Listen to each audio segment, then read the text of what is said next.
Cerita pendek yang ditulis oleh Anzu dan dibacakan oleh penulisnya. Ya sudah, kalau kamu memang gak percaya, Mas sudah katakan yang sebenarnya.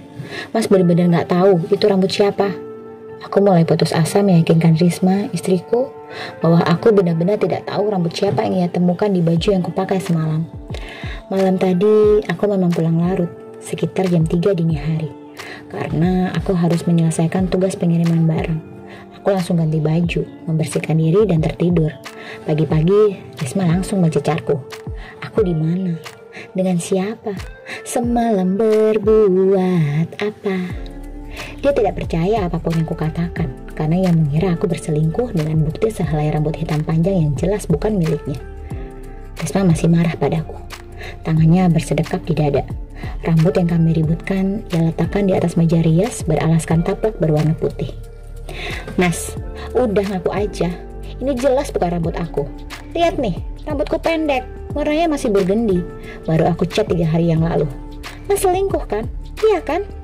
Risma terus mencecarku. Aku menggaruk kepala yang tidak gatal. Mana mungkin Mas selingkuh? Mas cintanya cuma sama kamu. Halah, gombal. Risma mendengus. Yang kucubit bibirnya yang sedang cemberut itu. Mas gak bohong deh, belah saja dadaku. Aku mencoba mencairkan suasana, namun tak berhasil. Risma benar-benar marah padaku. Ia tak menanggapi candaanku. Ya sudah, Mas mau mandi dulu, sama mau makan. Lapar. Aku beranjak dari tempat tidur. Risma tak menjawab. Aku lalu pergi membasuh diri. Selesai mandi, kulihat Risma sudah menyiapkan sarapan untukku di meja makan.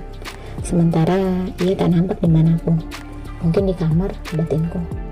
Ya sudah, aku terpaksa makan sendiri. Aku tak begitu menikmati makananku.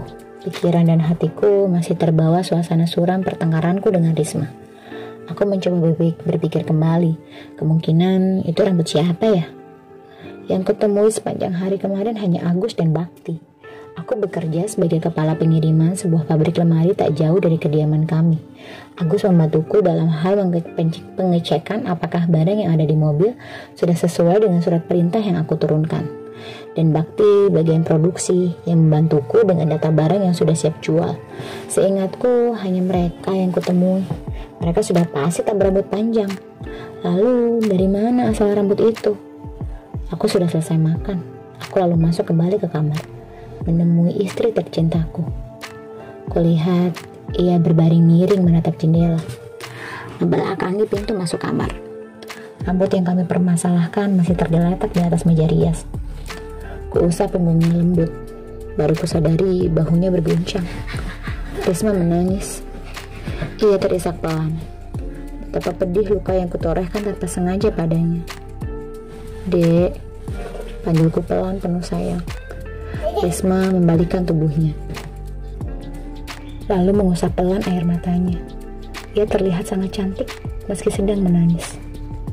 Mas, aku minta cerai. Ucapnya membuatku sangat terkejut. Apa dek? Tanyaku takut salah dengar. Risma tahu Mas Indra sangat ingin punya anak. Risma udah sering bilang kalau Mas mau nikah lagi, Risma ikhlas. Tapi kalau Mas selingkuh kayak gini, hati Risma lebih sakit, Mas. Ucap Risma membuat amarahku naik. Aku beranjak dari tempat tidur. Mas gak mau kita bicara kalau kamu dalam keadaan emosi gini. Namun, Risma menarik tanganku. Matanya menatapku lembut penuh kasih.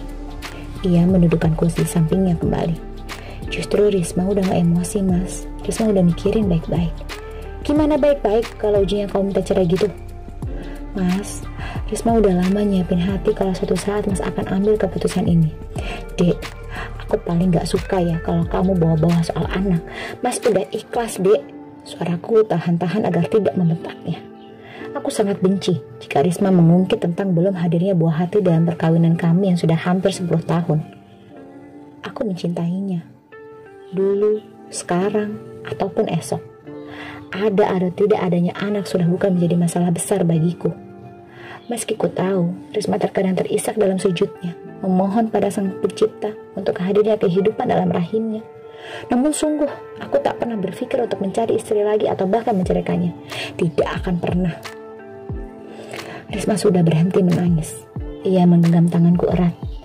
Aku tak mau memandang wajahnya, meski aku ingin sekali memeluknya. Namun hatiku masih marah karena perkataannya barusan. Mas, aku memotong perkataannya. Mas sayang sama kamu, Mas cinta sama kamu. Gak peduli kita punya anak atau enggak, Mas udah bahagia sama kamu. Risma diam tak menjawabku. Dan kamu juga kok bisa-bisanya mikir Mas selingkuh karena kita gak punya anak. Jadi Mas selingkuh karena apa? Loh apa? Loh Mas gak selingkuh dek. Terus itu rambut siapa? Risma kembali histeris. Aku melongo. Barusan aku yang marah. Sekarang gantian Risma yang marah. Aku menghela napas dalam-dalam. Di sebelahku Risma kembali mengomel seperti tadi. Mas selingkuh sama siapa? Sama siapa? Risma mengguncang-guncang lenganku.